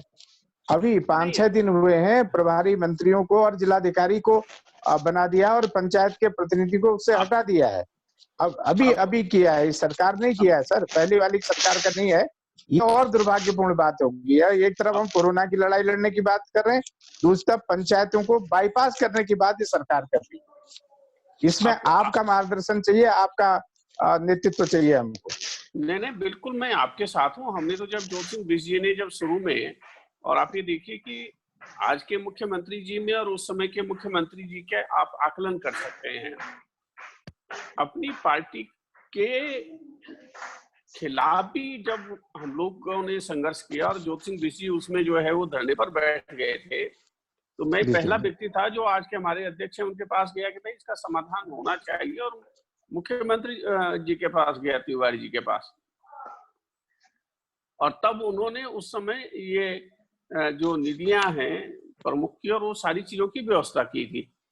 तो वो तो आपको संघर्ष तो और हमको तो संघर्ष करना पड़ेगा अगर इस तरह की स्थिति हो गई है। और 4-5 दिन पहले ये अगर आदेश हुआ है, क्योंकि मेरी जानकारी में नहीं है, क्योंकि वहां का जो गांव का जो था कि हम लोगों को उस अधिकार थे, पिछली सरकार में हमें अधिकार भी थे, और पिछली सरकार में जो जनपद की समिति थी उनमें भी हमें अधिकार था। इसी सरकार में सेंटर की और राज्य की दोनों ने ये किया है। तो ये तो मेरे लिए बहुत ही चिंता का विषय है। ये तो उसकी आत्मा को ही समाप्त कर देना चाहते हैं। जो संविधान में संशोधन है जो किया गया उस समय, और जिसकी राजीव जी ने आधारशिला रखी थी और नरसिम्हा राव जी ने जिसको किया था, ये तो उसकी आत्मा को ही मार देना चाहते हैं। पहली बात तो ये है, और उसमें हम सब लोग आपके साथ हैं। जैसे भी आप तय करेंगे, किशोर उपाध्याय आपके एक कार्यकर्ता की भांति, दीपक बिजवान जी, मैंने आपको क्षेत्र पंचायत सदस्य के रूप में, जिला पंचायत सदस्य के रूप में और अब अध्यक्ष के रूप में भी काम करते हुए देखा है। आपने काम करने की ललक है और स्पष्ट आप कह देते हैं, तो मैं आपके साथ हूँ, ये मैं आपको पूरा विश्वास दिलाता हूँ। पहली बात तो ये। दूसरी बात जो है, अगर इस तरह की स्थिति होगी तो मेरे ख्याल से फिर तो गाँवों में और जगह जगह एनआरकी की सी स्थिति पैदा हो जाएगी जिस तरह की हालत हो रही है। क्योंकि गाँव का आम आदमी को जिलाधिकारी को फोन नहीं कर सकता रात को 12 बजे 1 बजे, लेकिन वो दीपक बिजलान को कर सकता है, क्योंकि उस पर वो अपना अधिकार समझता है। और इसीलिए ये व्यवस्था रखी गई है जो शासन की और सरकार की। तो मुझे इसने बड़ा भारी चिंतित कर दिया है। पहली बात ये है, इसका मतलब हम जो पंचायती राज संस्थाओं को कुछ समझते ही नहीं। दूसरी बात, तन्मय जी ने जो कहा, और मैं उसमें 2 मिनट आपको मैं एक मजेदार किस्सा सुनाऊंगा। एक बार मैं और नरेंद्र तिवारी जी और विश्वनाथ प्रताप सिंह जी, नरेंद्र तिवारी जी उत्तर प्रदेश के मुख्यमंत्री थे और विश्वनाथ प्रताप सिंह जी हमारे प्रदेश कांग्रेस कमेटी के अध्यक्ष थे। विधानसभा के चुनाव होने वाले थे, ये 85 वाले। तो हम स्टेट प्लेन से लखनऊ से चले, तो तिवारी जी तो जो है फाइलें देख रहे थे, तो मुझे विश्वनाथ जी ने कहा कि उपाध्याय जी आप जानते हैं 3 ही पावर होती है। मैंने कहा साहब बताओ कौन कौन सी पावर होती है। हम तो भाई, अब मेरी उम्र 23-24 साल की थी, तो बोले कि भाई एक सबसे ऊपर होता है पीएम, जैसे आपने राष्ट्रपति जी का जिक्र किया उसमें, तो मेरे ख्याल से वो तो दंत और नख विहीन चीजें हैं, और उसके बाद होता है सीएम और उसके बाद डीएम। तो वो कहने लगे कि उपाध्याय जी डीएम अगर ये तय कर ले कि सीएम और मुख्यमंत्री इस जिले में नहीं घुस सकता, तो जब तक वो डीएम है वो नहीं आ सकते उस जिले में, वो इस तरह की स्थिति पैदा कर देगा। तो यहाँ तो आज भी कोरोना वाले उसमें मुख्यमंत्री के बारे में और उनके मंत्रिमंडल के बारे में मुझे जो जानकारी है कि सीधे सीधे दिल्ली से पीएम के यहाँ से जो आदेश आते हैं, और वो सीधे इनके मंत्रियों को और मुख्यमंत्रियों को भी नहीं आ रहे, बल्कि वो सीधे जो है वो अपनी जो ब्यूरोक्रेसी है उनको आदेश देते हैं और उस हिसाब से वो काम करते हैं। पता नहीं अब मुख्यमंत्री जी बेचारे, इसीलिए मुझे लगता है कि वो भी दंत और नख विहीन जैसी स्थिति में पहुंच गए हैं, मुझे ऐसा लगता है। तो मैंने विश्वनाथ जी को कहा, मैंने कहा साहब अब आप सीएम तो रह चुके, अब डीएम आप बन नहीं सकते हो। और दुर्भाग्यवश ऐसा हुआ कि उसके बाद वो जो है 89 में सीएम पीएम बन गए। तो ये है, ये एक व्यवस्था है, लेकिन उस व्यवस्था में भी हम कैसे जो है चीजों को ठीक कर सकते हैं। प्रेम पावखंडी जी ने और महिपाल जी के जो बहुत ही अच्छे इनपुट हैं, आप सब लोग, क्योंकि इसमें सब आपका अनुभव है।